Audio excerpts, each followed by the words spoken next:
हाय, नमस्कार. Good morning सगळ्यांना. सुप्रभात. चला तर आज बनवूया मस्त आपण हेल्दी ब्रेकफास्ट रेसिपी आणि ही आपण बनवली आहे मिक्स पिठापासून. जसं की डाळीचं पीठ, ज्वारीचं पीठ, गव्हाचं पीठ आणि नाचणीचं पीठ आहे समथिंग. त्याच्यानंतर ना आपण त्याच्यामध्ये बीट किसून घातलेला आहे. मग हे लहान मुलांसाठी पण हेल्दी आहे आणि मोठ्यांसाठी पण हेल्दी आहे.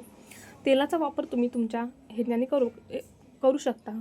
प्रत्येकाचं काय हे छान म्हणजे छान लागलं म्हणजे फर्स्ट टाईम काहीतरी ट्राय केलं मी पण इट्स वर्थ इट मस्त लागलं हे छान त्यामुळे नक्की खाऊन बघा तुम्ही पण करा खावा मस्त म्हणजे आपण जशी रेग्युलर बेसनची पोळी करतो ना फक्त त्याच्यामध्ये आपण मिक्स पीठ घालून ही पोळी बनवलेली आहे आणि छान मस्त अशी पलटली पण आंबोळीसारखी आंबोळी टाईप आणि पावसाळ्या दिवसात बाय द वे ही गरम गरम खायला खूप छान रेसिपी आहे so thank you for watching bye.